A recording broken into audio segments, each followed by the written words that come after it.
Bien, buenas tardes, buenas noches. De a poco algunos ya se van sumando a nuestra transmisión. Empiezan a aprender de a poco las cámaras. Algunos ya me empiezan a saludar. Roberto ahí ya me manda el primer saludo, como siempre. Ahí a David también lo veo que me está mandando saludos. Qué placer, qué lindo volver a reencontrarnos. Brujima Bahí. ¿Era Nihao en chino? Algo así puede ser. Darío me dice Sí, que sí, sí. Hola, hola en chino se dice ni hao.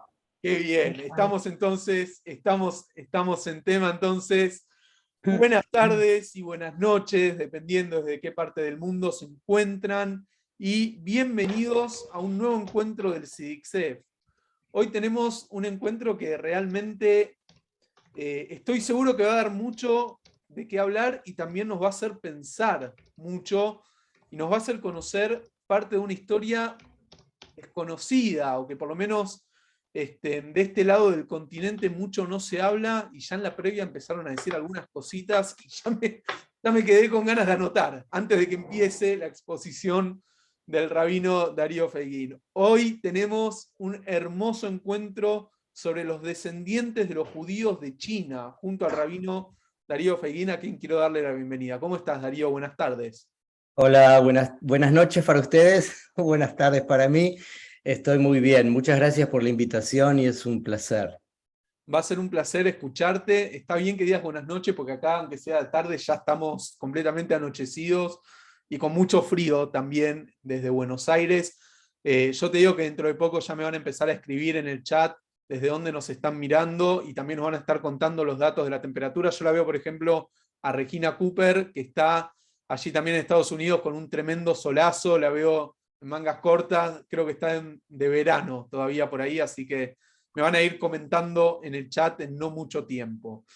Quiero, como en cada encuentro, agradecerles a todas las entidades que nos acompañan con su auspicio, y ellas son la Comunidad Israelita Sefardí de Chile, el Centro de Estudios Sefardíes de Caracas, la Comunidad Israelita Sefardí del Uruguay, Centro Cultural Sefardí de Montevideo, la Sociedad de Beneficencia Israelita Sefardí del Perú, la Comunidad Hebrea Sefardí de Bogotá, la comunidad Betel de Argentina, la comunidad marroquí Silva de Buenos Aires y Tzapta. A todos ellos, como siempre, muchísimas gracias. Mientras se va sumando más gente al baile, como decimos acá en Argentina, se van sumando cada vez más al Zoom. Y ahora sí, Darío, antes de que comiences con la disertación, quiero darle la palabra a la profesora Graciela Teba de Riva, miembro de la comisión del CIDICSEF, para que nos cuente quién es el disertante y de paso le doy la bienvenida. ¿Cómo estás, Graciela? Buenas tardes. Todo bien, bueno, buenas tardes amigos, un gusto poder compartir con ustedes un tema tan interesante como el que va a abordar Darío Feiguín. Les cuento que Darío Feiguín nació en Buenos Aires, es discípulo del rabino Marshall Meyer, profesor de filosofía judía en el Seminario Latinoamericano, rabino en San José de Costa Rica, rabino fundador de la comunidad Amijay, rabino y director de estudios judaicos del Colegio Tarbut, rabino de la comunidad Betel junto a Marshall Meyer y Baruch Plafnik. Es autor de numerosas publicaciones, ha grabado CD musicales, fue líder de campamentos, y lo es, juveniles y en retiros, rabino de los viajes a la diversidad junto a Judith Feiguín, doctor honoris causa del Seminario Teológico Judío por su labor comunitaria, educativa y social. En la actualidad es rabino en la congregación Kol Shalom del área de Bainbridge en el estado de Washington, Estados Unidos. Sin más, sin perder tiempo, somos todos oídos. Darío, adelante. Gracias, Graciela. Otra vez, muchas gracias por venir. Y bueno, voy a intentar compartir un PowerPoint y quiero también contarles cómo surge todo esto, ¿no?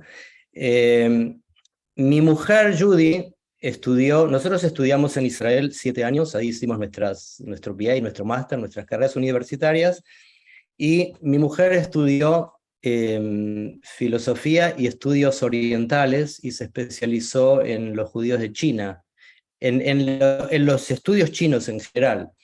Y cuando estábamos a punto de volver, le habían ofrecido una beca para ir a continuar sus estudios en China, y justo me había llamado Marshall para ir a trabajar en Betel, y tuvimos que tomar una decisión que nos fue difícil y que llevó muchos años hasta que pudimos después, en un febrero helado allá en China, tener nuestro primer viaje de los 6 que tuvimos a China. Eso es lo primero, o sea que la verdad la que sabe de China es ella más que yo. Yo soy un poco más cara dura y como dijo Graciela, acompañé como rabino en residencia, por así decirlo, a los viajes para poder, bueno, hacíamos Shabbat y teníamos contacto con la gente de allá, con los profesores, las universidades, los guías. Y entonces eso fue de alguna manera mi aporte, más allá de participar como especie de coco. Lo que voy a contar hoy tiene que ver más que nada con lo que vivimos en esos viajes. Es como si les fuera a contar algo que nosotros presenciamos, vivenciamos, mucho más que una clase académica o una clase de historia. Y eso es lo que voy a tratar de hacer. Les voy a contar cómo fue que llegamos hasta ahí y qué es lo que vimos ahí. Y entre otras cosas, voy a hablar de las distintas migraciones. En China hubo 4 migraciones de judíos. Acá está.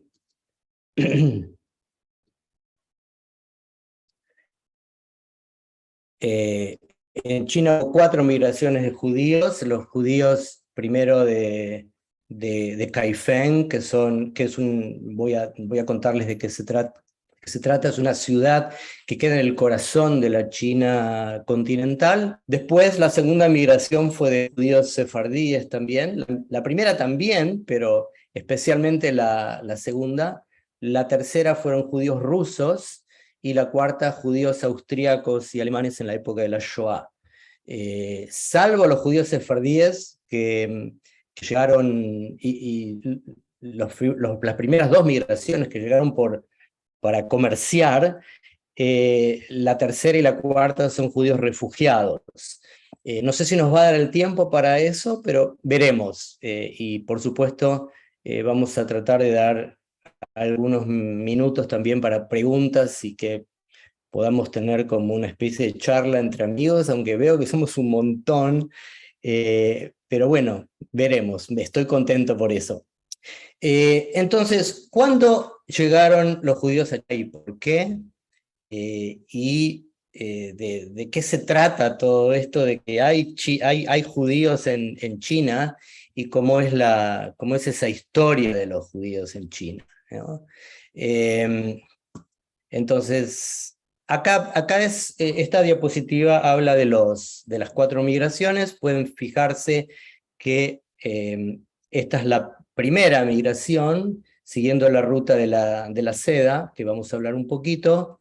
La segunda migración, también de judíos digamos de Persia y de Irak, pero viene por el mar, dando la vuelta por India y llegando al puerto de Shanghái. La tercera migración, el transiberiano, con los judíos rusos que se escaparon del antisemitismo, en primer lugar del antisemitismo de los zares y después del comunismo. Y la cuarta, que acá está, la número 4, que es aquella que tiene que ver con los refugiados en la época de la Shoah.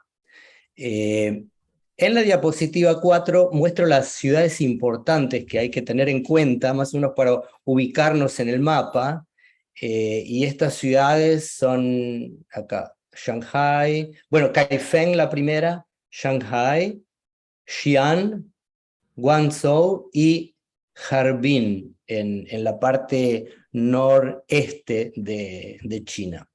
Ya vamos a ver por qué estas ciudades son importantes. Darío, si querés, perdón que te interrumpí, si querés yo puedo compartir pantalla Ya solucionamos, le podemos contar a la gente, tiene un pequeño inconveniente técnico, así que si querés yo puedo empezar a compartir bien en grande para que se vea. Oh, súper, súper genial. Bueno, entonces sigamos con la diapositiva número 5. Genial. Ustedes van a ver ahí en verde Han, que es la dinastía Han, cuando fue inaugurada la Ruta de la Seda. En amarillo, las dinastías Tang, Song y Qing, que es importante tenerlas en cuenta porque en esas tres dinastías es donde donde van a llegar judíos a la China. En la dinastía Song es donde la del medio, digamos, de amarillo, es cuando llegan los judíos a Kaifeng. Hoy en día hay un grupo de gente que dicen ser descendientes de esos mercaderes judíos. Decimos que son descendientes de judíos y no decimos que son judíos porque alágicamente no lo son. De acuerdo a la ley judía, ellos ya no tienen esa condición, pero hay muchos estudios que hablan de la legitimidad de sus orígenes. Y vamos a ver también por qué. Diapositiva 6. Vemos acá la ruta de la seda, que fue originalmente una ruta comercial que unía China con el resto de Asia, Europa y parte de África, lo ven ahí en rojo, y fue establecida en el año 130 antes de la Era Común, y siguió utilizándose esa misma ruta hasta el año 1453 después de la Era Común. O sea que la ruta de la seda llevó 1583 años, un montón. Seguimos con la próxima, porfa, la 7. La ruta de la seda era un puente entre el este y el oeste que unía culturas. No era solamente una cuestión comercial. Yo diría que fue tal vez el primer modelo de globalización, o uno de los primeros modelos de globalización de la historia, porque fue una enorme red económica y además cultural basada en la interacción y cooperación de las diferentes culturas. Y como vimos por más de 1,5 milenios, no solo se transmitieron objetos a través de esas rutas, sino también tecnología, arte, cultura, religión, filosofía y normas sociales. Vamos a pasar a la próxima. Solo como un dato así curioso, es importante entender que la ruta de la seda representaba en aquel entonces un desafío muy, muy peligroso. Los caminos eran malísimos, el clima era inclemente, estaba lleno de ladrones por todos lados, enfermedades y hambre. A grandes rasgos podemos decir que la ruta abarcaba entre 8.000 y 11.000 kilómetros. También para darles un ejemplo, ida y vuelta, un viaje de Roma a China tardaba alrededor de 2 años. Próxima. La primera evidencia comprobada de presencia judía en China data de la dinastía Tang, y en un parador importante de la Ruta de la Seda se encontró una carta escrita en judeo-persa. Vamos a ver la diapositiva acá, la próxima. Esta carta está en caracteres hebreos, pero igual que el yiddish, igual que el judeo-español, el llamado ladino, esta carta primero fue escrita en papel, que solamente se producía en China, pero aparte el autor de esta carta era un judío persa que le escribía a otro judío persa en hebreo, escrito en persa, en farsi, pero con caracteres hebreos. En esta carta pedía ayuda para vender ovejas. Es interesante, no sé si ustedes estuvieron en Toledo o en alguno de los museos de Sefarad, pueden ver los documentos escritos en español con caracteres hebreos. Próxima, la número 11. Bueno, del mismo periodo y región son también algunas esculturas que tienen características y rasgos semitas, y de acuerdo a los arqueólogos representan a los judíos. Número 12. Ok, Zhongguo, el Reino Medio. China se convirtió en un lugar muy atractivo para extranjeros y mercaderes, quienes comenzaron a usar la ruta de la seda de la cual hablábamos en gran escala, con la idea de hacer negocios, ¿sí? Y se llamó Zhongguo, o el Middle Kingdom, el Reino Medio. Y es así como los judíos comenzaron a establecerse de a poco, estableciendo las bases de lo que nosotros llamamos ahora los judíos chinos. Número 13.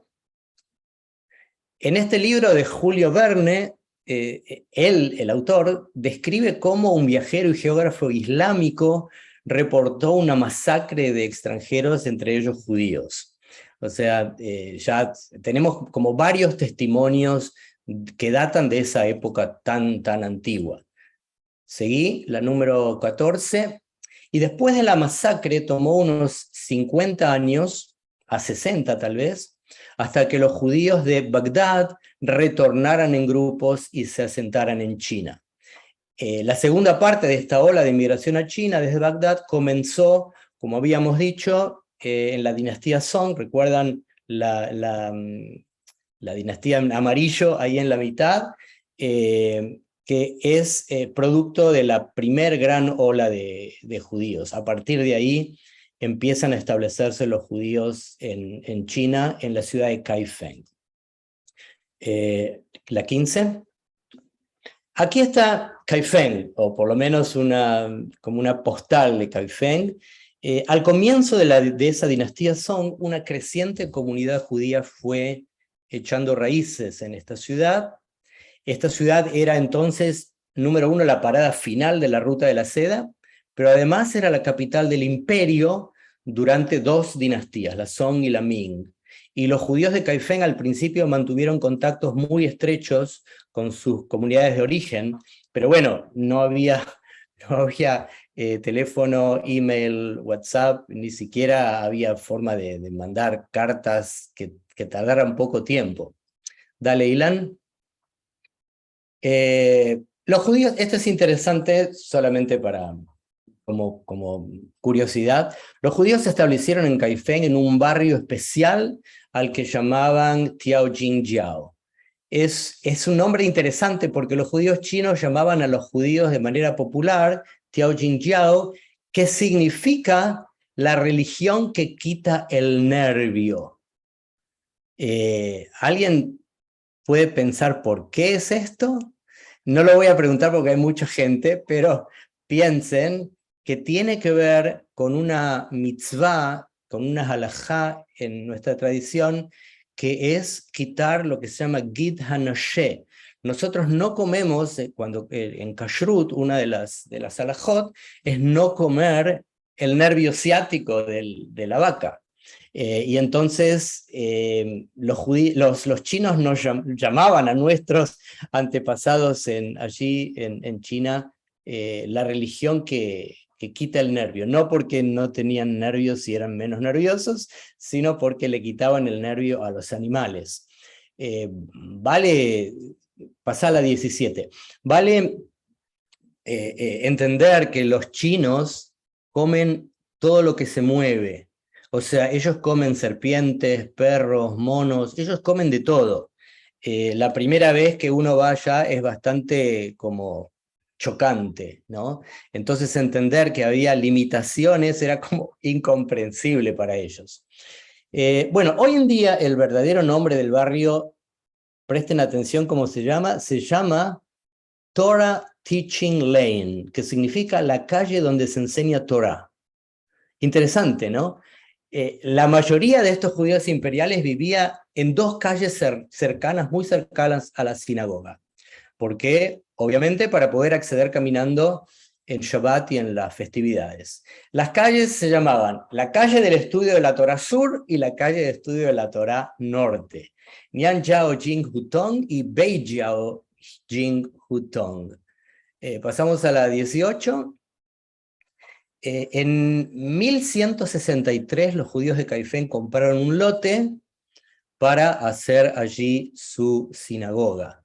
Y podemos ver hoy en día una maqueta de la antigua sinagoga de Caifén en el Museo de la Diáspora en Tel Aviv, y ellos llamaban a la sinagoga de la pureza y la verdad. Fue reconstruida 2 veces, una en 1461 y una en 1653, a partir de sendas inundaciones producto de la crecida del río Amarillo, que destruyeron gran parte de la ciudad, no solo la sinagoga. Dale. Bueno, estos dibujos son de un padre, que se llamaba padre Domenge, que muestran un sacerdote, que muestran a judíos rezando sin zapatos.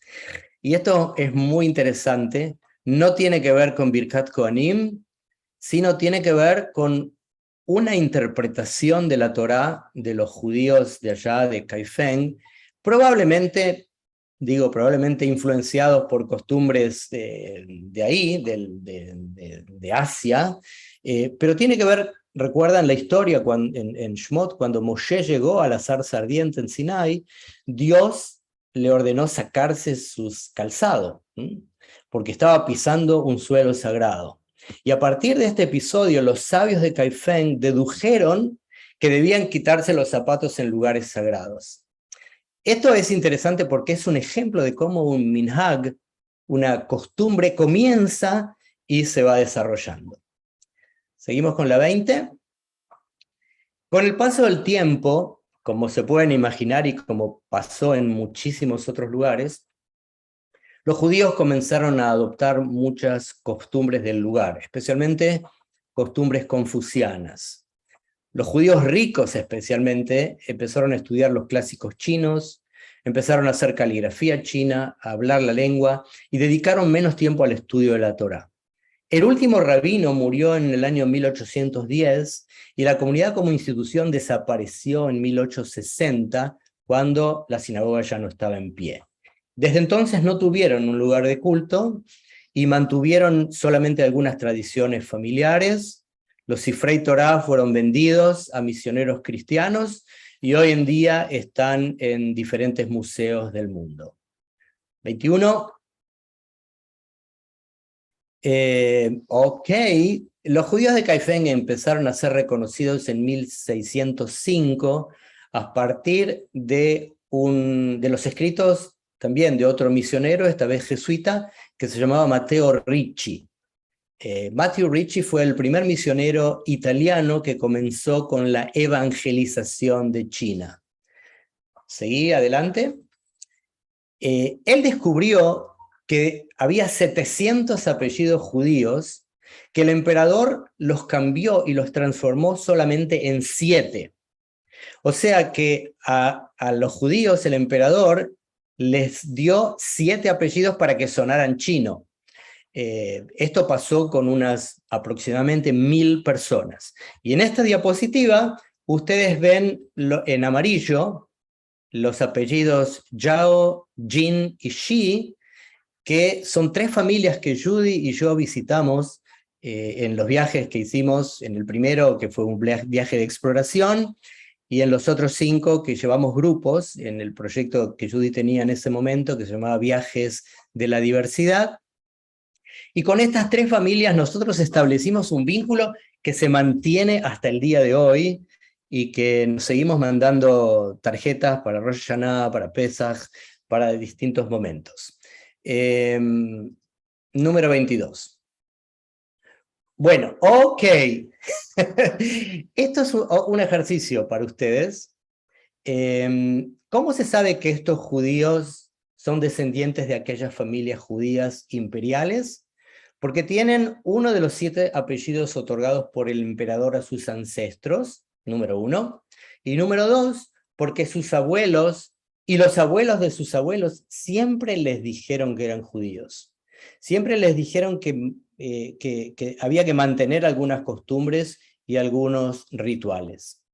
En esta diapositiva, ustedes ven 40 diferentes caracteres chinos, y todos estos caracteres se pronuncian Jin.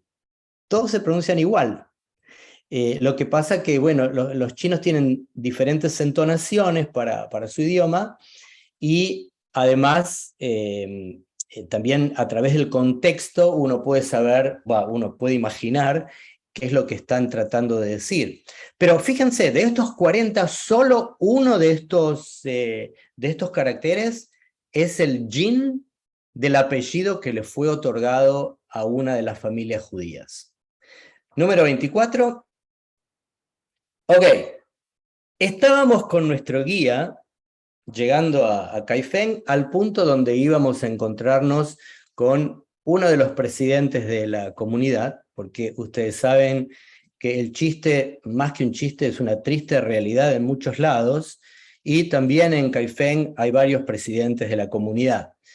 Uno de ellos es Mr. Jin, a quien vemos en la foto, y nuestro guía nos preguntó, entre un mar de chinos, que todos son igual, para nosotros son todos muy parecidos, lo mismo que para ellos todos los occidentales somos muy parecidos, y nuestro guía nos preguntó, bueno, ¿quién de estos es Mr. Jin? Y era imposible saber. De pronto se acerca a este señor y nos dice Shabbat Shalom, lo que es muy elocuente, y nos matamos de risa con Judy porque era un martes. Pero ellos tienen como algunos datos que hablan muy fuertemente de su identidad, y obviamente Shabbat es uno de ellos. Como decía Ahadam, más que Israel preservó el Shabbat, fue el Shabbat quien preservó a ellos. Entre las diapositivas 25 a 32 vamos a ir pasando rápidamente para yo mostrarles un poco a la familia Jin, así que vamos a seguir aquí está. Aquí estamos Judy y yo con la familia Jin, Mr. Jin es el que está atrás, seguimos. Ellos tienen fuertemente su identidad china y su identidad judía, y lo muestran en su casa. Todos los judíos, los descendientes de judíos de Kaifeng tienen esto mismo. Próxima. Acá estábamos, bueno, nosotros cantamos, fue una experiencia maravillosa, esto fue en el primero de nuestros viajes. Seguimos. También, bueno, esto es interesante porque es la enciclopedia judaica en chino, ¿sí? Es una edición de la enciclopedia judaica que está traducida al idioma chino. Seguimos. Creo que la próxima es Mr. Jin tocando el shofar, ¿sí? Porque ellos mantienen algunas de las tradiciones y algunas de las festividades, obviamente Rosh Hashanah. Seguimos. Y también hacen kippot.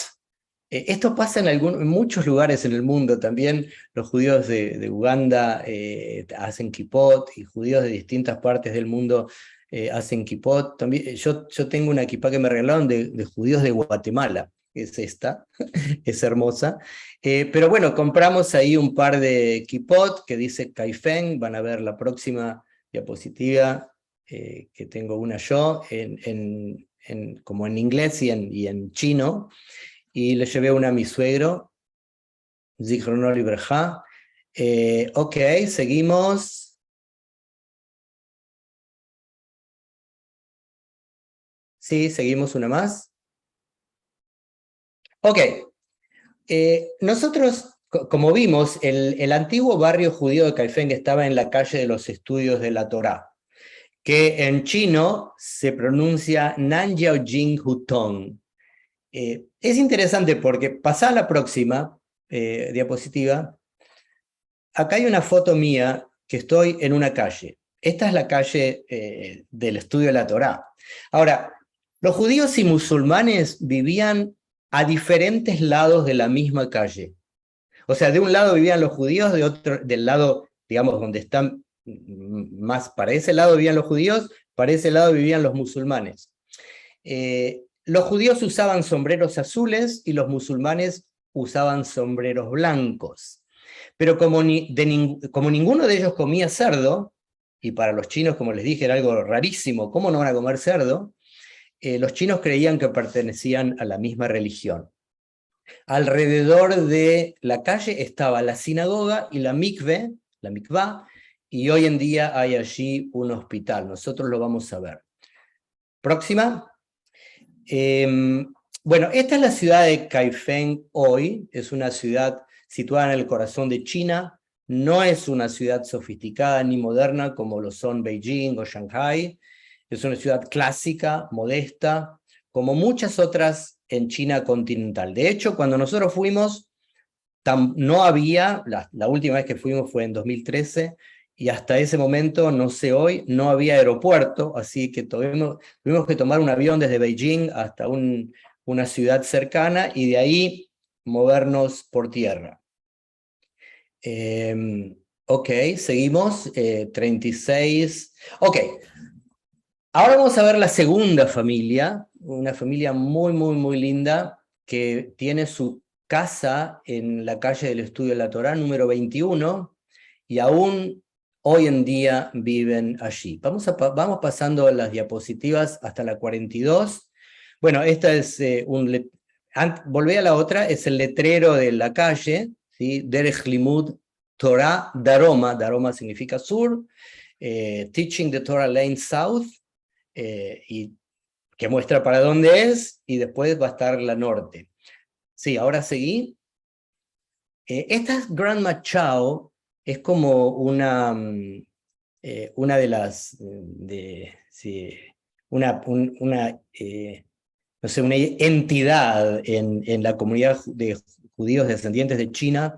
Lamentablemente falleció hace pocos años, pero nosotros la conocimos, tuvimos una hermosa relación con ella, y especialmente, como muchos de ellos, tienen en sus casas como especie de museos en donde guardan sus documentos, sus libros, donde se juntan para celebrar Shabbat y algunas de las festividades. Adelante.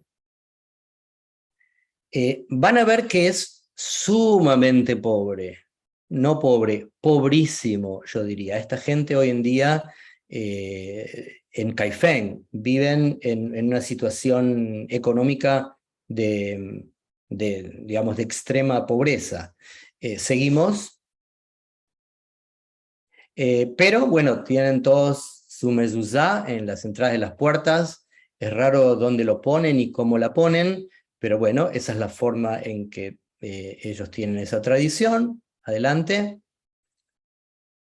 Esta es la cocina de lo que era la cocina de Grandma Chao.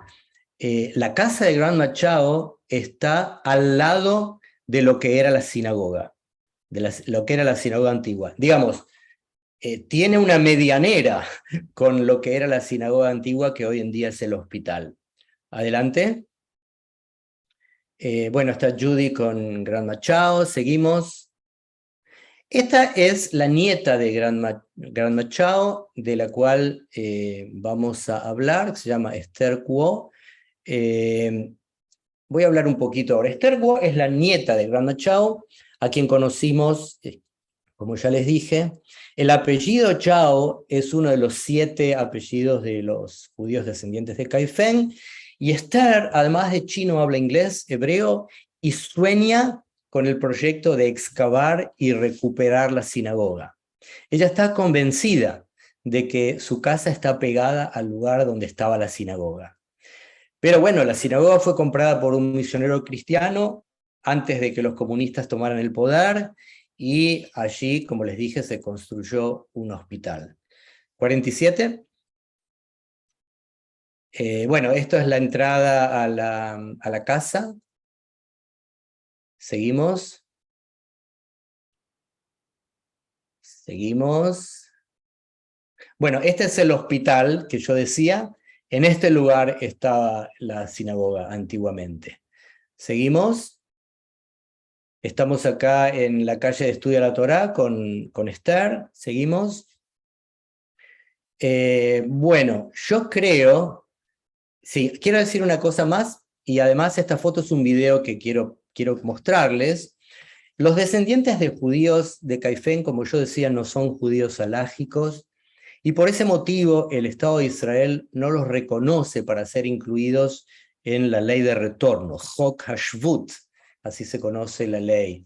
Pero muchos de ellos viajan a Israel, estudian y hacen todo el proceso de Giur para volver a sus orígenes y volver a convertirse de acuerdo a las halajá. En el caso particular de Esther, ella se resiste a esto. Ella insiste que ella es judía y que no lo tiene que probar ni demostrar a nadie. Y bueno, es muy cabeza dura en eso. Tuvimos varias charlas, pero no logré convencerla. Ilan, a ver si podés pasar el video, porque es muy lindo. ¿Tenés una forma de hacer un clic? Sí, sí, dame un segundo. Está sin sonido, puede ser.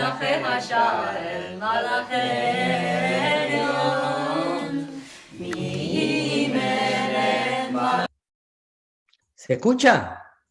Yo creo que sí. Ahí Teba dice que sí. Acá el sonido.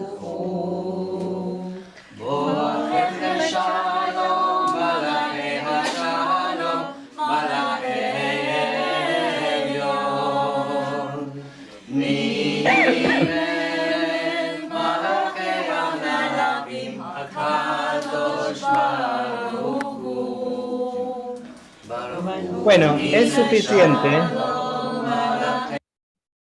Es suficiente solamente para que tengan una idea. Ella es una de las personas que lidera, de alguna manera, dirige los servicios cuando se juntan, porque tampoco es gente que muy instruida, ¿no? Entonces, por ejemplo, una cosa que sí quiero contar es la hija de Mr. Jean, la primera familia que conocimos. Bueno, la hija se llama Jean Jean y hizo aliyá a Israel, se reconvirtió de acuerdo a las halajá, y hoy en día se llama Yeholiá y es una de las más conocidas guías en chino en Israel. Increíble historia, y nosotros la conocimos en nuestro primer viaje porque todavía no había hecho aliyá, vivía allá.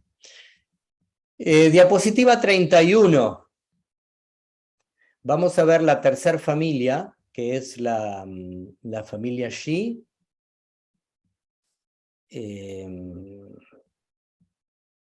Ok, un segundito. Ok, es la tercera familia. Aquí estamos con Shilei, que tiene también una exhibición de su familia desde su arribo en tiempos del imperio, de los imperios. Vamos a pasar diapositivas desde las 52 y 53, solamente para contar que Shilei estudió en la Universidad de Bar Ilan en Israel, hoy en día vive en Kaifeng, es un estudioso de la herencia judía en China, y también cuando íbamos nosotros con grupos era nuestro guía, porque conoce perfectamente todo lo que sucede allá. Diapositiva 54. Bueno, este es Shilei. Por ahí hay una foto de él con Gustavo Peretnik. Debe tener hoy en día una foto conmigo también. Y aquí está, espera un segundito, acá dice, no, la que está en hebreo, la siguiente dice, Asini ha-Yehudim mi-Kaifong lomed bebar Ilan. El título en el diario, un diario de Israel, dice que el chino judío de la ciudad de Kaifeng estudia en la Universidad de Bar Ilan. Ok, seguimos.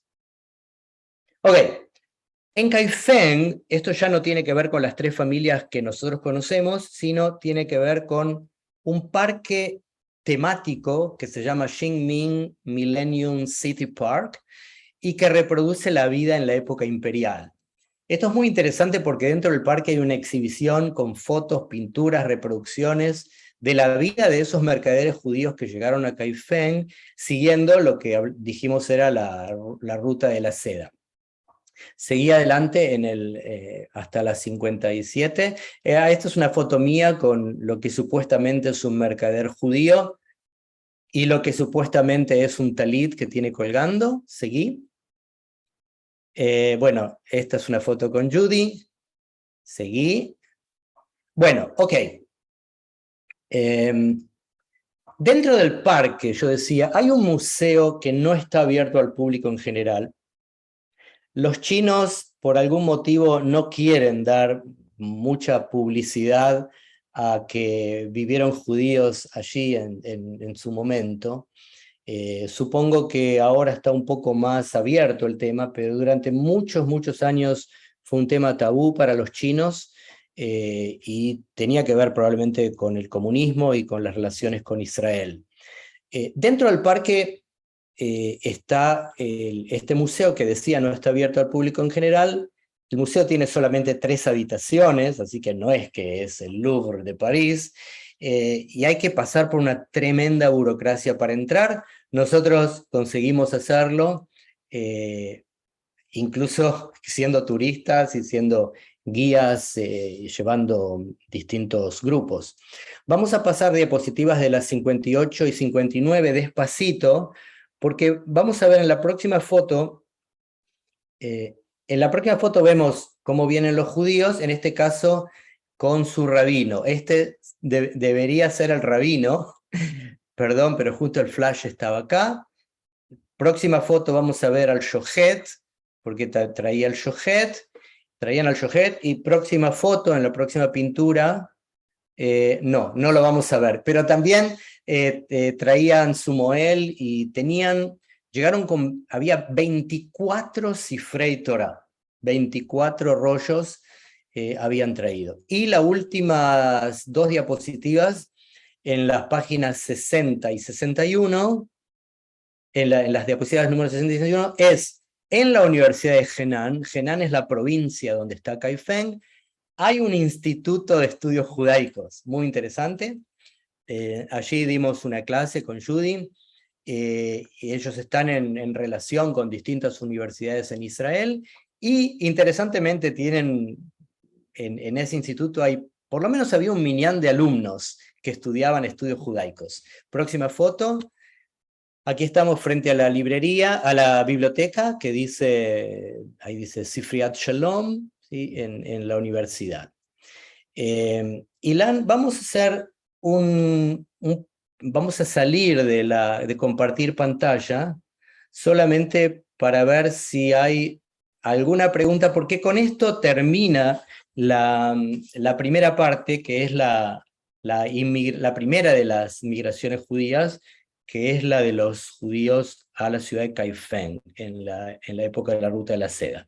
¿Hay alguna pregunta? Tenemos algunas preguntas, y me parece que una muy interesante es ¿en qué idioma se habla? ¿En qué idioma te comunicás vos con la comunidad? Sí, bueno, en realidad, bueno, Judy habla un poco de mandarín, ahora no tanto, pero ella estudió, como decía, 7 años en Israel, y entonces habla un poquito y se entiende. Pero bueno, hay gente ahí que habla inglés. Esther Kuo y los guías hablan inglés, y bueno, Esther habla también hebreo. Con Esther hablamos en hebreo, con Shilei hablamos también en hebreo. En general es en inglés, y en general es a través de los guías, salvo cuando decimos alguna palabra en hebreo que ellos la entienden, y entonces eso es como muy lindo cuando, viste, pronuncias una palabra y entendí de qué se trata. Sí, ¿qué más? Otra de las preguntas que nos van llegando a través del chat, vuelvo a decirlo, nos pueden ir escribiendo en el chat las preguntas, es ¿cuántos judíos hay hoy en día? Bueno, ese dato yo no lo tengo. Es muy difícil saber en Caifén cuántos son, y no quisiera arriesgarme a dar un número, pero sí son varios, son varios cientos, o sea, no miles, no son miles. Es un tema muy, muy, muy polémico, porque como hay mucho descreimiento, hay mucha gente que no cree, hay gente que dice, no, esta gente lo que quieren es tener las dádivas de los judíos del mundo, entonces la gente va, les deja donaciones y ese es el negocio de ellos. Hay una cosa así que que no es linda, pero bueno, existe, es parte de la realidad. Pero por otra parte hay testimonios históricos, documentados, de la existencia de vida judía en aquella época. ¿Cuántos realmente son los que realmente descienden de aquellos? Es muy difícil saberlo. También depende mucho de cuánto uno, lo voy a decir de una manera que no suene muy, muy grosera, de cuán abierto y blando tenga uno el corazón para aceptar que bueno, que ellos, siendo o no, quieren serlo, ¿no? Y tratan de vivir una vida judía y tratan frente a un montón de obstáculos, no solamente económicos, sino especialmente obstáculos, digamos, políticos, porque como decía, muchos años fueron totalmente ignorados y tapados por el establishment. Digamos que conmueve en muchos aspectos, ¿no? Y definitivamente hay documentos que denotan de la vida judía allá. Y esto está comprobado por distintas universidades del mundo, entre ellas universidades prestigiosas en Israel, como la Universidad Hebrit, Bar Ilan, Tel Aviv, con lo cual eso es una especie de garantía de que esto no es una historia, digamos, de humo, ¿no? Que tiene alguna base. Quiero contarte, Darío, que entre el Zoom y el Facebook ya somos más de 100 personas las que estamos viendo el Mario evento. Cohen, Mazal Tov, lograste tu cometido. Bueno, Son como nunca antes, entonces estos Zoom me están pero tirando todas las preguntas habidas y por haber. Pido perdón si bueno, no yo tengo una idea, a ver qué les parece, porque tenemos un tiempo acotado y quedan otras 3 migraciones. Si les parece bien, la próxima migración también tiene que ver con judíos sefardim, y en una de esas es interesante, especialmente en el marco del CIDICSEF, y las otras 2 son muy emocionantes también. Si les parece bien y lo evaluamos como que está ok, levanten los pulgares y seguimos con 10, 15 minutos y después vamos a las preguntas y nada más. Ahí vas a ver a todos los que están del otro lado de la pantalla, que veo que te están levantando el pulgar. Súper. Yo me pregunto si puede haber parte 1 y parte 2 también, por las dudas, pero antes de seguir... Sí, por supuesto. Pero bueno, sí. A ver, hay judíos en muchos lugares del mundo, no solo en China, por eso. Pero es algo de lo que poco se habla y poco se conoce, por eso creo que hay tantas preguntas.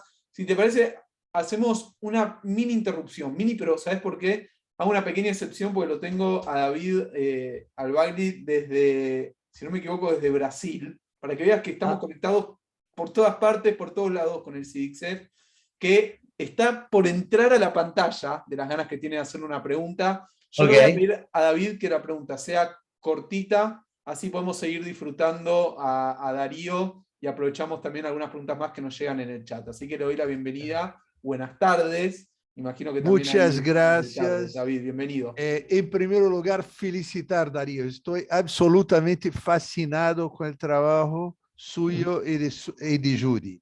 Pero vamos, como prometido, muy rápidamente. Mi pregunta, y explico a seguir, si los apellidos Zhao y Xi son comunes en China, porque hay 2 importantes dirigentes en la historia china reciente que tienen ese apellido. Xi, el presidente, el top one.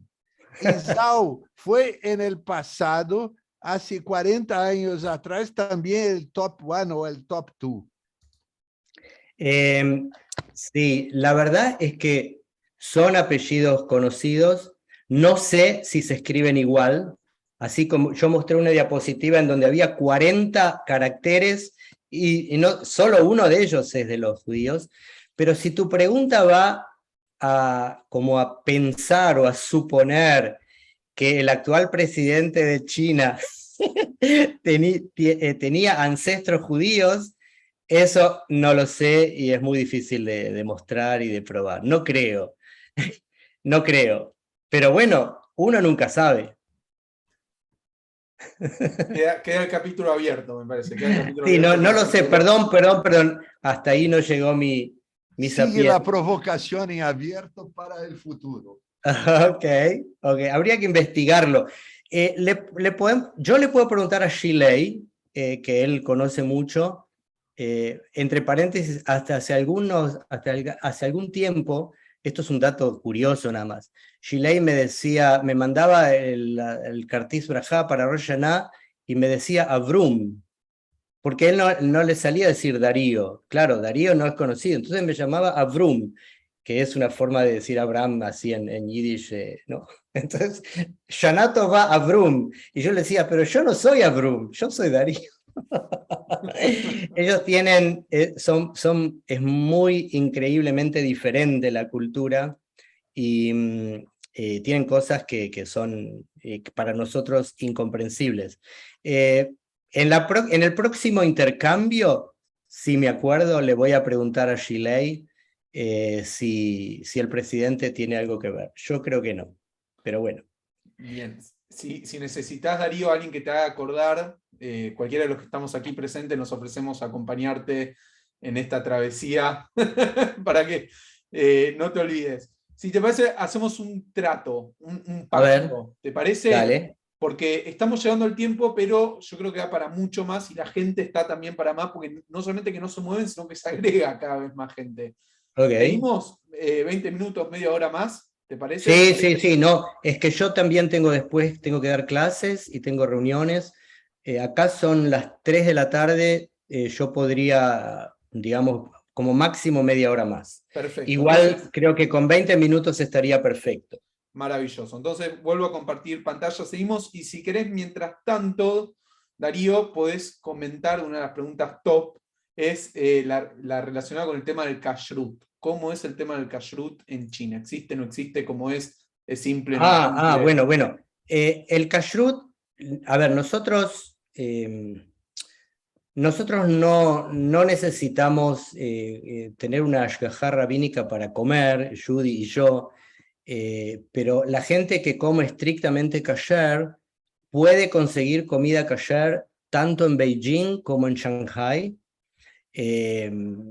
Hay grupos de Chabad, hay Beit Chabad, de hecho en Shanghai hay 2, en Beijing hay 1, hay una comunidad reformista también, donde yo dirigía los servicios en Shabbat cuando íbamos, pero no en Kaifeng. Kaifeng es, o sea, si alguien va a Kaifeng, tiene que comer solamente vegetales o llevarse su viandita.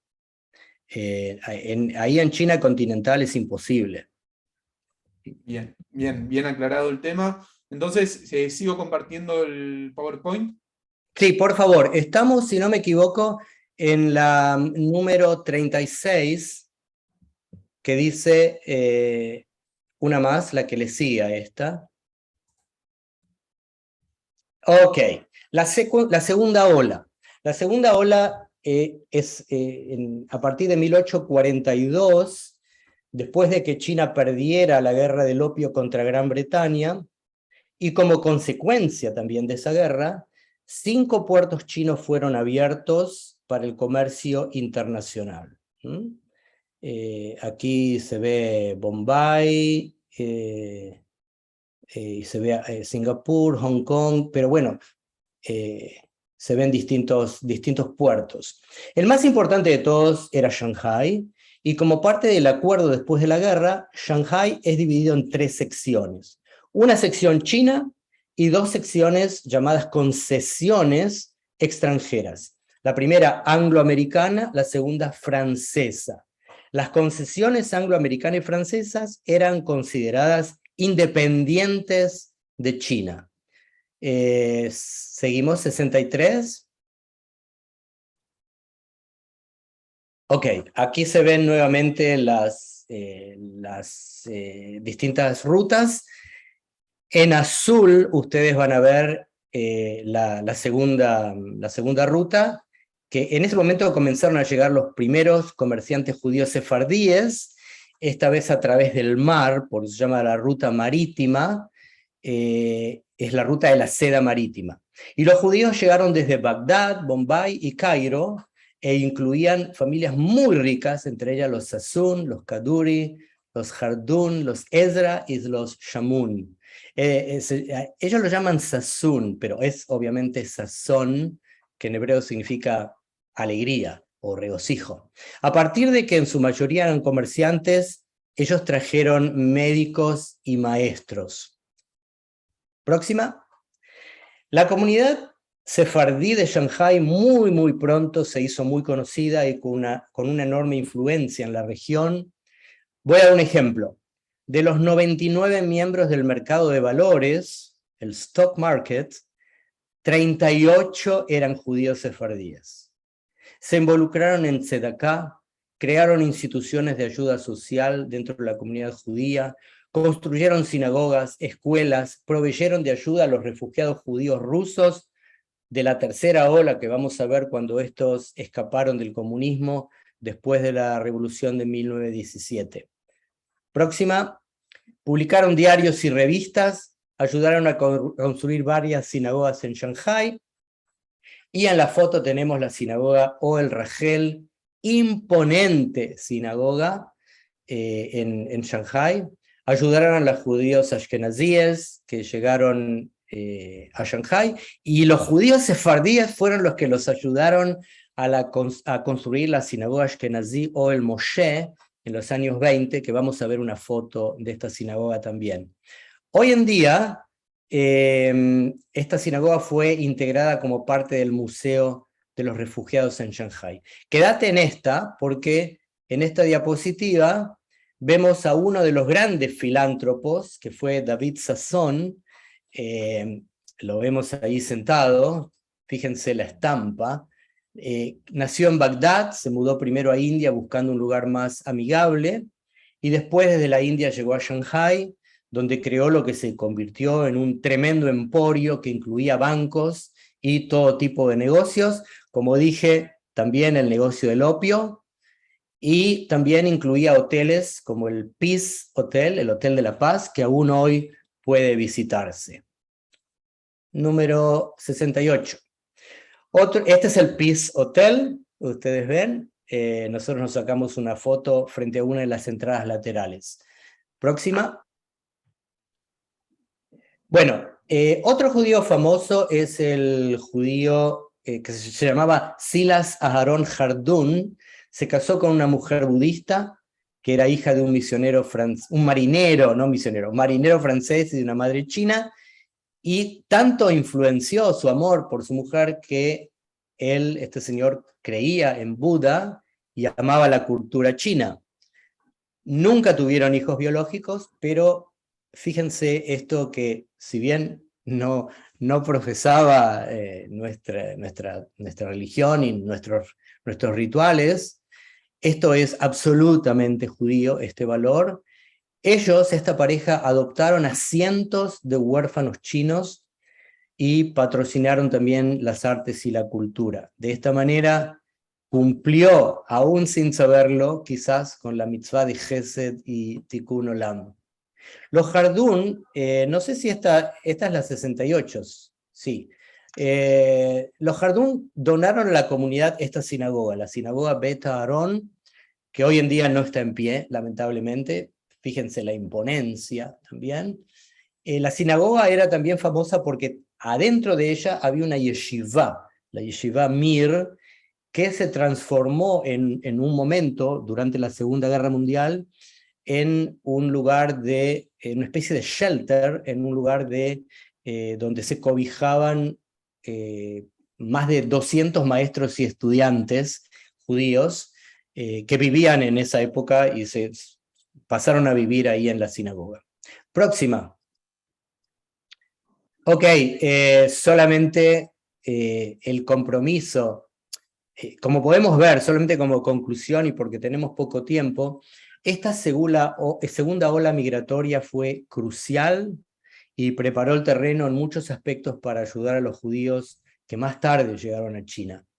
Los judíos que escaparon de la persecución zarista y luego del y del comunismo en Rusia, y en la cuarta etapa los judíos que escaparon de los nazis en Europa. El compromiso de estos judíos sefardíes con los ashkenazim es un claro ejemplo de un dicho hebreo muy famoso, Am Echad Lev Echad, que significa un pueblo, un corazón. Bueno, tercera ola, rápidamente. La tercera ola, a diferencia de los judíos sefardim, son los judíos rusos que llegaron a China no por comercio, como las dos primeras, sino porque se escaparon, eran refugiados. Se escaparon desde 1880.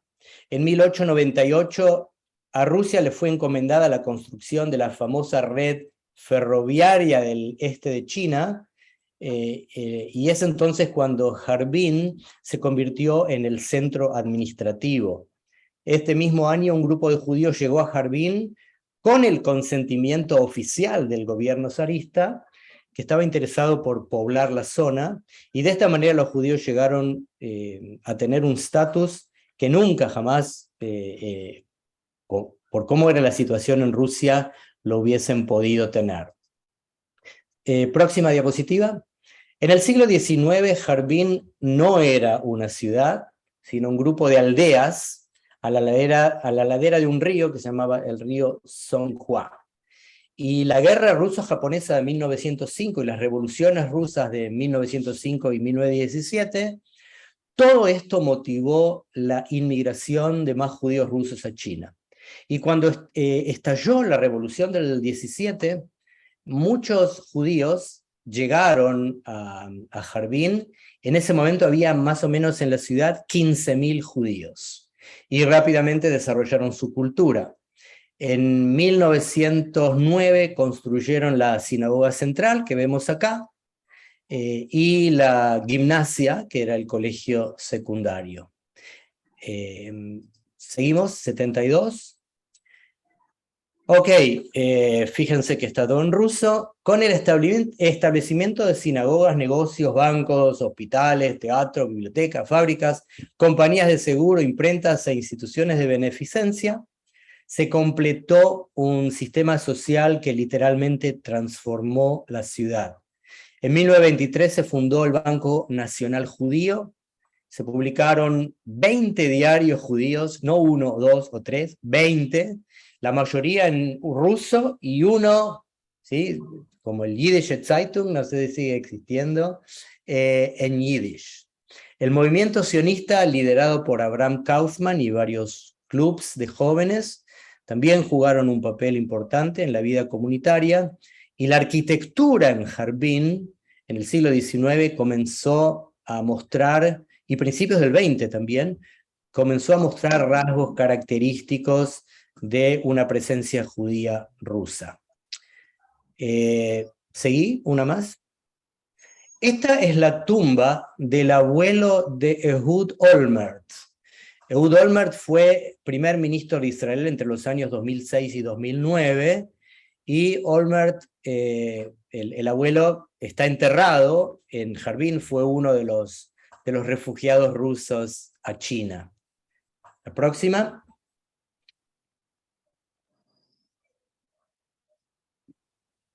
Ilan, la próxima. Hello. ¿Me escuchan? Sí. Ilan, ¿estás ahí? ¿Pasó? No. ¿No se ve la imagen del templo? Ah, sí, acá estamos en la 74, gracias. Gracias. Después de la invasión japonesa en China, la mayoría de los judíos de Harbin escaparon al sur y establecieron comunidades en distintas ciudades, entre ellas Tianjin, Qingdao y Shanghai. Shanghai fue la más importante. Y después de la Segunda Guerra Mundial, muchos de estos judíos dejaron completamente China y se fueron a Israel, Estados Unidos, Australia, algunos a Sudamérica, otros a Europa. Durante los años 1945-47, Harbin estuvo ocupada por Rusia y líderes judíos fueron arrestados y enviados a lo que era la ex Unión Soviética. Nosotros tenemos un miembro en la comunidad aquí en Kol Shalom, en Bainbridge Island, cuya familia, de parte de la mamá, fue de estas familias arrestadas en Harbin y llevadas a la Unión Soviética. Y por último, prometí que iba a ser menos de 20 minutos, así que seguimos. La cuarta ola. La cuarta ola tiene que ver con lo siguiente. Mientras la mayoría de los países del mundo cerraban sus fronteras a refugiados judíos, muchos países que hoy decimos occidentales y democráticos y demás, les cerraron las puertas a nuestros abuelos y bisabuelos. Sin embargo, China se las abrió. Fíjense algo que decían estos judíos, decían, nosotros los judíos no tenemos a dónde ir. Y en esa época Shanghái aparecía como realmente un paraíso. Y este era un sentimiento compartido por muchos de ellos. Entre paréntesis, como comentamos antes de empezar esta clase con Leo Abadi, nosotros cuando llegábamos a los grupos presentábamos una película hecha por una de las hijas de Pedro Liebendag, un sobreviviente de los judíos refugiados en el gueto de Shanghái, e invitábamos a Pedro a charlar con nosotros, cosa que es absolutamente diferente que leerlo de los libros, ¿no? Solamente para que sepan, entre 1933 y 1941 llegaron a haber 30.000 judíos refugiados en el gueto de Shanghái. Seguimos, 76. Bueno, 2 personas hicieron posible este milagro. Uno de ellos se llamaba Ho Fengshan y era el embajador chino en la ciudad de Viena, en Austria. Él concedió visas para abandonar Austria entre 1938 y 1940, desoyendo las órdenes del embajador de Berlín, y se ganó el apodo de el Schindler chino. En el año 2001, el Museo de Yad Vashem en Jerusalén lo reconoció como uno de los Hasidei Umot HaOlam, los justos entre las naciones. Y, próxima diapositiva, el otro salvador se llamaba Chiunesh Sugihara, era el cónsul japonés en Lituania, y este señor ayudó a judíos a escapar a través del tren transiberiano, que fue construido por Rusia ahí en el norte, vía Vladivostok, y después los embarcaba hacia Kobe, Japón, y este señor salvó a más de 2.000 judíos entre 1940 y 1941. 78. Como nos contaba Pedro y como muchos de los testimonios, la vida no era fácil ahí en el gueto. Los comités judíos de ayuda funcionaban bien y al menos esos refugiados pudieron salvar sus vidas, que no es poca cosa. Los niños recibían educación, había actividades culturales para adultos, se publicaban diarios en inglés, alemán, francés, yiddish, hebreo y chino, y era una comunidad vital, con energía. Eran económicamente pobres, pero increíblemente ricos en lo que tiene que ver con su vida cultural. 79. Próxima, ahí está. En el barrio Hongkou crearon lo que se llamó la Pequeña Viena, un lugar donde había teatros, conciertos, escuelas y cafés. Y un ejemplo de ello es una familia judía alemana que abrió el Café St. Louis, que se convirtió en un lugar de encuentro para los refugiados. Otras familias abrieron confiterías donde elaboraban las facturas tan ricas de estilo vienés.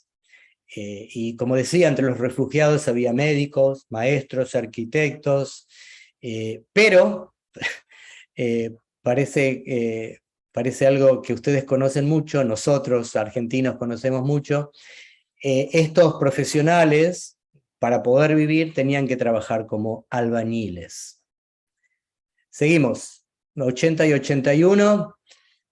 Después del... aquí está lo que yo decía, 818 Tongshan Road. Aquí es donde vivió Pedro Liebendag. Esta era su casa en su infancia en el gueto. después del bombardeo de Pearl Harbor en 1941, los japoneses ocuparon la ciudad de Shanghái y un coronel nazi que se llamaba Joseph Meisinger solicitó a las autoridades de Shanghái utilizar, ¿sí? Los judíos no eran personas, eran objetos, entonces utilizar a los judíos para experimentos médicos y sencillamente exterminar al resto. Y los japoneses no lo aceptaron. Gracias a Dios. Sin embargo, en febrero de 1943, los japoneses forzaron a los judíos a recluirse en un gueto en este barrio de Hongkou. Pasá a la 81, porfa. Un área diminuta donde ya había una población china, ¿no?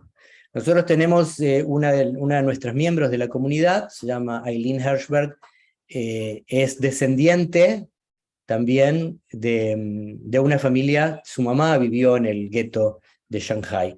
Y este es un cartel de la calle en donde, a ver, uno camina por la calle y ni se imagina que ahí hubo un gueto, ni se imagina que ahí había casi 30.000 judíos, imposible.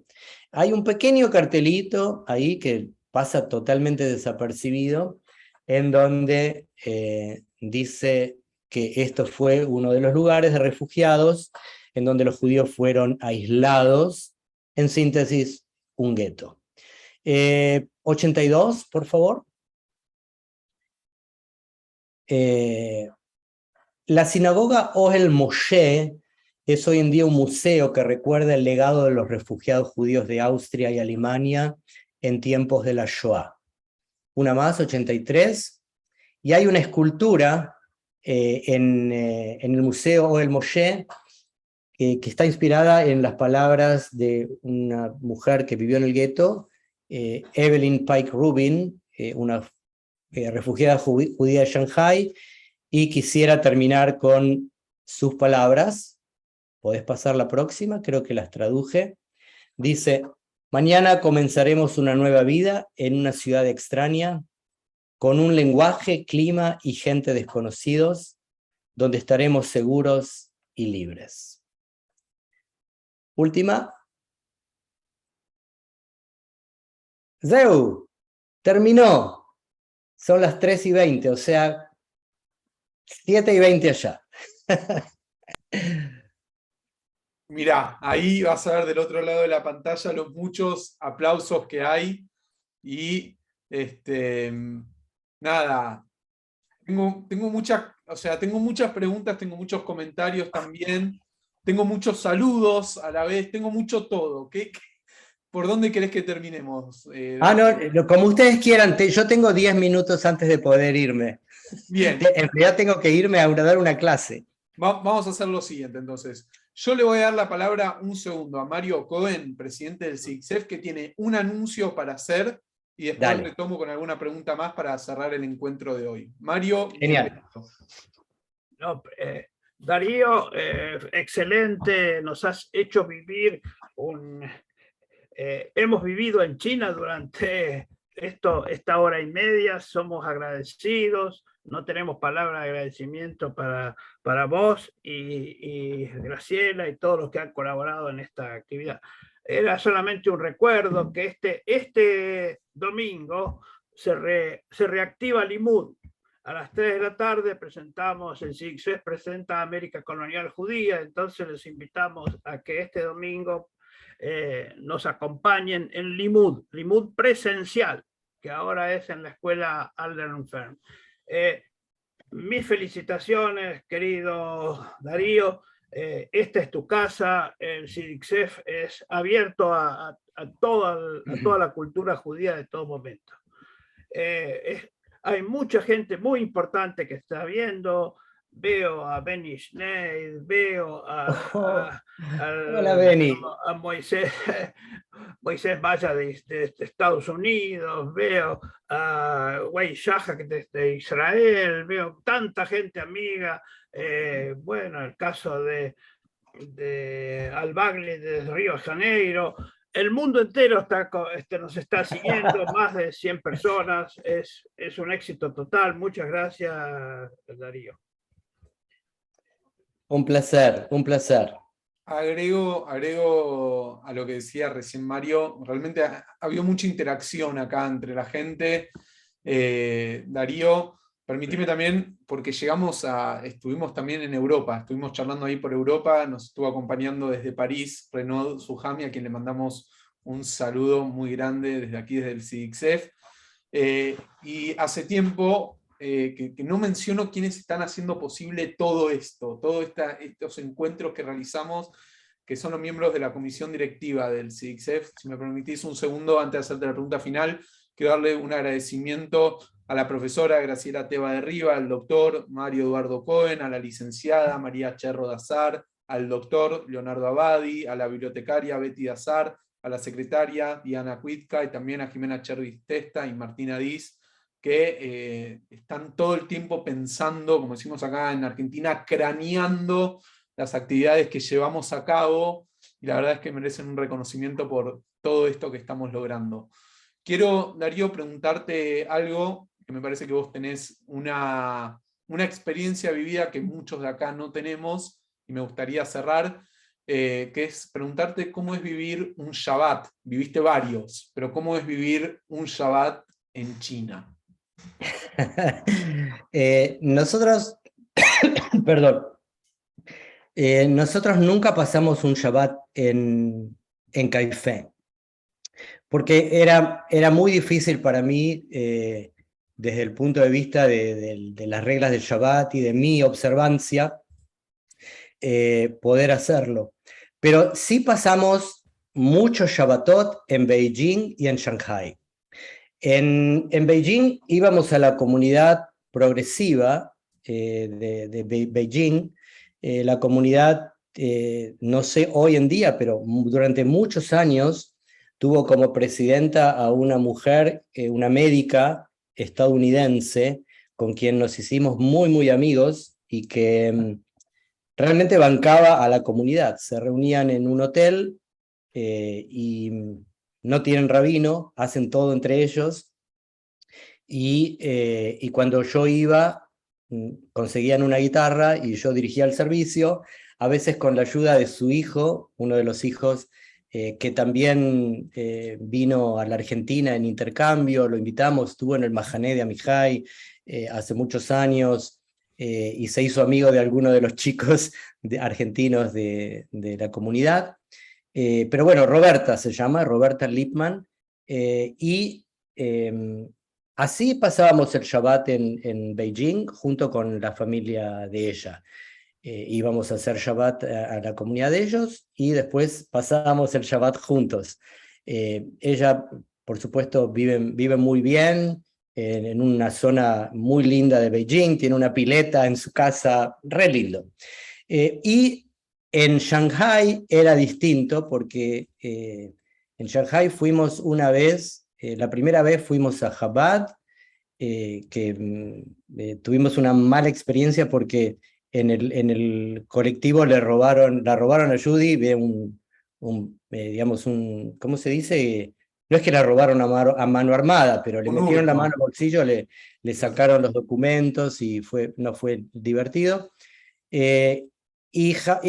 No, fue lindo desde un lugar porque estábamos entre judíos y tomamos sopa de pollo kasher con bolas de matzá, con kneidalach, pero fue triste a la vez porque más que un servicio religioso era como un acto de tzedaká para darle de comer a judíos pobres, especialmente no chinos que llegaban a la ciudad y que quedaban varados ahí, no podían mantenerse. Entonces era más un acto igualmente importante y fundamental de Gesed y de Tzedaká. Pero bueno, esas fueron nuestras experiencias. Después, ya cuando llevábamos a los grupos, nosotros fuimos, como dije al principio, 6 veces a China, y cuando llegábamos a los grupos en Shanghái, organizamos el Kabbalat Shabbat ahí mismo en el hotel donde parábamos, y bueno, yo dirigía el Shabbat y teníamos una comida festiva. Ya el cocinero, el chef del hotel, ya había aprendido de nosotros cómo trenzar el jalot. No le salía excelente el gusto, pero bueno, tenían forma de jalot, y eso era bastante importante para nosotros estando tan lejos. Así que, digamos, es un mundo completamente diferente, es como, digamos, estar en otro planeta, pero al mismo tiempo es interesantísimo descubrir que donde sea encontramos judíos, que cuando empezamos a hablar a los pocos minutos sentimos que somos casi como familia, y que hay algo así, ¿no? que nos une de una forma misteriosa, y que tiene que ver con nuestra pertenencia, nuestras raíces, nuestros ancestros, nuestras tradiciones. Así que, bueno, yo no dije que soy feiginlaneado, pero bueno, Graciela lo sabe. Así que un gusto estar con ustedes hoy. Me siento muy honrado de la enorme participación y la presencia de tanta gente, algunos reconocidos y queridos de tantos años. Así que bueno, shalom desde acá del norte, todavía acá recién casi empieza la tarde, son las 3:30 de la tarde, hasta las 9:30 hay luz, imagínense. Tenés para mucho, Darío, así que agradecerte mucho por tu tiempo. Nosotros no tenemos anuncios parroquiales, pero sí tenemos anuncios sinagogales, sería el equivalente. Quiero contarte a vos y a todos los que nos están mirando del otro lado que los seguimos esperando para más encuentros que vamos a seguir teniendo desde el CIDICSEF. Nos mudamos de China y nos vamos para Holanda, porque el miércoles 20, no el de la semana que viene, sino el próximo miércoles 20, vamos a estar hablando sobre la literatura de los judíos de Holanda, charla a cargo de Har den Boer, espero haber dicho bien el nombre. Ahí lo veo a Mario que se está riendo. Las pronunciaciones a mí me cuestan un montón, pero sepan que estamos teniendo actividades de lujo que no se pueden perder. Tenemos muchos amigos a los que queremos saludar, y antes de cerrar, queremos saludar también, además de los muchos que estuvimos saludando antes, a José Menayé, a André Gateño, a Esther Kuckerman, a José Adjiman, a todos los que nos están acompañando del otro lado. Realmente es un placer vernos para tener encuentros de la magnitud de los que estamos teniendo. Así que ha sido un enorme placer, Darío. Las puertas están abiertas y la comunidad virtual también está abierta esperándote cuando quieras. Sabes que el CIDICSEF está disponible para vos para seguir teniendo estos encuentros de calidad. Gracias. Genial, solamente déjame pasar a mí el chivo. En realidad no es un chivo, es solamente algo que me va a producir mucho placer. Nosotros una vez por mes tenemos un Kabbalat Shabbat virtual. Es tarde para ustedes, porque es a las 7 de la tarde de acá, o sea, a las 11 de la noche de allá. Pero si alguien quiere, lo hacemos por Zoom y también por Facebook, y con músicos argentinos. Así que si alguna vez tienen ganas de participar... encontrar, si querés, Darío? Sí, yo voy a pasar le voy a pasar a Graciela el link de Zoom, y pueden entrar libremente. Es solamente una vez por mes, en realidad a veces una vez cada 2 meses. Así que, pero bueno, si tienen ganas, invitados. De esto se trata la gran comunidad virtual que hacemos y que somos. Todos somos parte, sin importar en dónde, y me encanta esta invitación. Así que, de verdad que las puertas van a estar súper abiertas, Darío. Chao, shalom. Shalom. Nos vemos. Gracias a todos por estar del otro lado. Buena semana y nos estamos reencontrando el miércoles 20, 18 horas Argentina. Será hasta la próxima. Nos vemos.